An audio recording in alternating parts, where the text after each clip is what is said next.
Madhu's family, welcome to my channel and it's me Madhu. তো কেমন আছো সবাই? নিশ্চয়ই খুব ভালো আছো, আর আমিও ভালো আছি। তো আজকে সকাল সকাল স্নান করে রেডি হয়ে গিয়েছি, কারণ বাড়িতে আছে আজকে পুজো।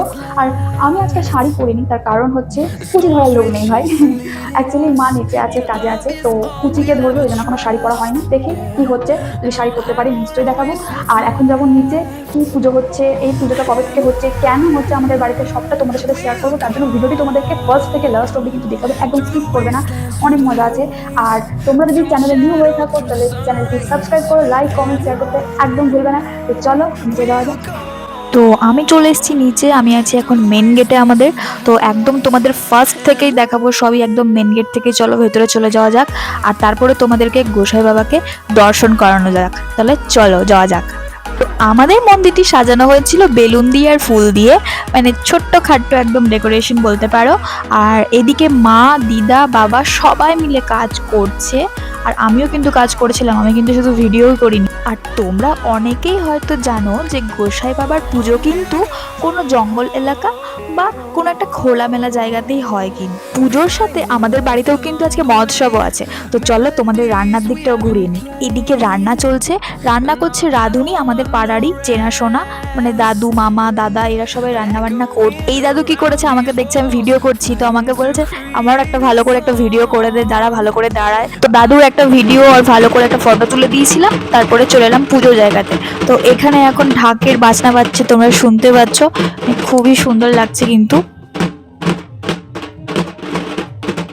আর এইদিকে তখন চলছিল পুজোর জোগাড়, মা কাটছিল ফল, আর দিদা নারকেল কোড়াচ্ছিল, আর ভাই ওদিকে বসে নারকেলগুলো ছাড়িয়ে দিচ্ছিল, নারকেলগুলো ফাটিয়েও দিচ্ছিল। আর আমিও এদিকে কিন্তু কাজ করছিলাম, কিন্তু আমাকে ভিডিও করার কেউ ছিল না। তো পুজোর জোগাড় প্রায় অলরেডি শেষের দিকে, দেখতেই পাচ্ছ প্রায় জোগাড় হয়েই গেছে। তো এদিকে নৈবেদ্য, মিষ্টি, ফল সব কিছু সাজানো হয়ে গেছে। আর এদিকে পঞ্চকুড়ি দিয়ে আমি এগুলো করেছিলাম। তো এখন ঠাকুর মহাশয়ও চলে এসেছে, দেখতে পাচ্ছ। এবারে কিন্তু পুজো স্টার্টও হয়ে যাবে। সবই তো ঠিক ছিল, কিন্তু আমার মনটা একটু খুঁতখুত করছিল, কারণ আজকে সবাই গোসাই বাবাকে নিয়েই ব্যস্ত। তো আমার মাকে একটু মনে পড়েছিল, তো ভাবলাম চলো মাকেও আজকে তোমাদের দর্শন করে দিই। তাই জন্য চলে এলাম মন্দিরে। এইদিকে আমাদের রাধাকৃষ্ণ, মা লক্ষ্মী, জগন্নাথ আছে, শ্রী গুরুদেব আছে, আর এদিকে যে আমাদের মা মনসা। তো সবাই প্রণাম করে নাও। আর তারপর আমরা আবার চলে এলাম মন্দিরে। এখন এদিকে পুজো স্টার্ট হয়ে গেছে। আমাদের এই গোসাই ব্রহ্মচারী পুজো হয় প্রায় 8-9 বছর থেকে। আর তার আগে আমরা জানতামও না যে আমাদের বাড়িতে গোসাই ব্রহ্মচারী উনি আছেন। আমাদের যে ভিটেটা, এটা আমাদের বাবার দাদুর ভিটে। তো এখন আমরা কিনে নিয়েছি, এখন আমাদেরই বাড়ি। কিন্তু বাবার দাদুরাও জানতেন না যে এখানে ব্রহ্মচারীজি থাকে। আর আমার যেদিন থেকে জ্ঞান হয়েছে, আমি তখন থেকেই দেখে আসছি যে আমাদের বাড়িতে, মানে বাড়ির পেছনের দিকে একটা বড় বেল গাছ ছিল, অনেক দিনের পুরনো দেখে মনে হতো। তো সেই বেল গাছে অনেক বেল ধরতো। তো ওই বেলগুলো পাড়ার জন্য বাচ্চারা এবং বিভিন্ন লোকেরা কি করতো না, ঢিল ছুটতো, আর আমাদের বাড়ির উঠোনে পড়তো। তো তাই জন্য বাবাও না বেল গাছটা কেটে দিয়েছিল। তো জানতো না যে ব্রহ্মচারীজি বেল গাছেই থাকবে। আর ওই বেল গাছটা কাটার ফলে আমাদের বাড়িতে নানান রকমের অলৌকিক রহস্যময় জিনিস ঘটতে স্টার্ট করে। তো এই জিনিসগুলো ঘটার জন্য আমরা ঠাকুর বাড়ি দেখিয়েছিলাম। তো সেখান থেকে আমাদেরকে বলেছিল বেল গাছ লাগাতে আর ব্রহ্মচারীকে প্রতিষ্ঠা করতে। তো তার জন্য আমাদের বাড়িতে কিন্তু এই পুজো হয়ে আসছে 8-9 বছর থেকে। আর এদিকে আমি ভিডিও করছিলাম, তাই জন্য অতীত কি করেছে, মাথা নিচু করে রেখে দিয়েছে, ও মুখ দেখাবে না। আর ওর এই কাণ্ডকলাপ দিকে ঢাকি ভাইগুলো হাসছিল। আর এদিকে হচ্ছে গোসাই বাবাজির ধ্বজা উত্তোলন, আর তারপরে হবে বেলগাছে পুজো।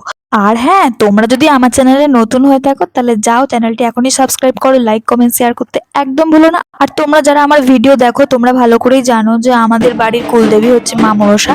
তাই জন্য মা মনসা দেবীকেও কিন্তু পুজো করা হবে। পুজো না করলে তো উনিও রাগ করবেন, তাই নয় কি? আর আমাদের এই গোসাই বাবা ব্রহ্মচারীর ঘটনাটি তোমাদের কেমন লাগলো, যদি ভালো লেগে থাকে তাহলে কমেন্ট করে জানিয়ে দিও। তারপরে এখান থেকে বাইরে গিয়ে দেখা হলো আমার পেয়ারে ম্যারে গোলুমুলু দাদুর সাথে। এদিকে দাঁড়িয়ে ছিল আমার 3 পিসি, মামি আর দিদা। আর এইদিকেই দেখো আমাদের পাড়ার একটা ভাই, ছোট্ট কিউট, কি সুন্দর না, গোলুমুলু কুচু কুচু, শুধু আমার মায়ের কাছে যায়, আমার কাছে আসতে চায় না, জানি না কেন। তো এখন হবে যজ্ঞ। তো যজ্ঞ শুরু করার আগে ঠাকুরমশাই যজ্ঞের কাঠগুলোকে সাজিয়ে ভালো করে মন্ত্র পড়ে নিচ্ছে, তারপরে কিন্তু যজ্ঞ শুরু হয়ে যাবে।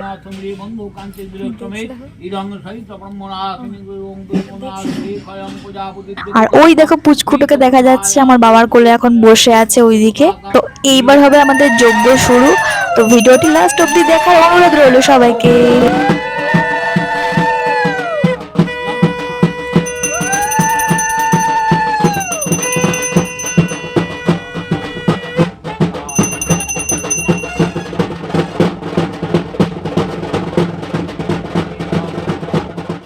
পদ ওং পাংশুলি সদা কাম্য ফলাভিসন্ধ প্রধান সক্তাং সকল সীতানাং জহন্নভি সঙ্গীতে। ঠাকুর মশাই এইবার 108টা বেলপাতাকে ঘিয়ের মধ্যে চুবিয়ে অগ্নিতে আহুতি দিচ্ছে।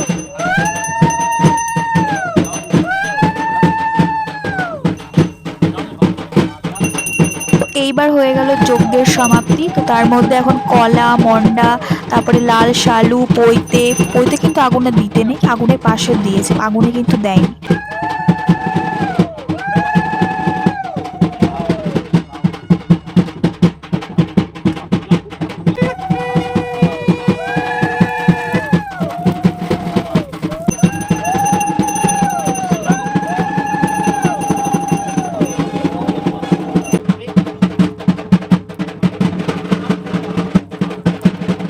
আর সবার লাস্টে দুধ, দই এইসব দিয়ে কিন্তু যজ্ঞ সমাপন হলো। তারপরে ঠাকুর মশাই দুটো ওখান থেকে যে কাঠ কয়লার মতো যেগুলো বার করে তারপরে আমাদেরকে সবাইকে তিলকের মতো টিপ কিন্তু পরিয়ে দিল।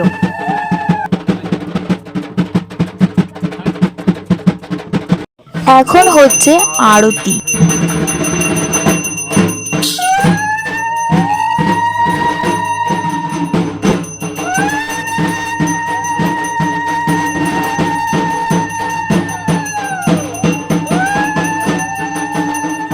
সবার লাস্টে শান্তির জল এখন দেওয়া হচ্ছে।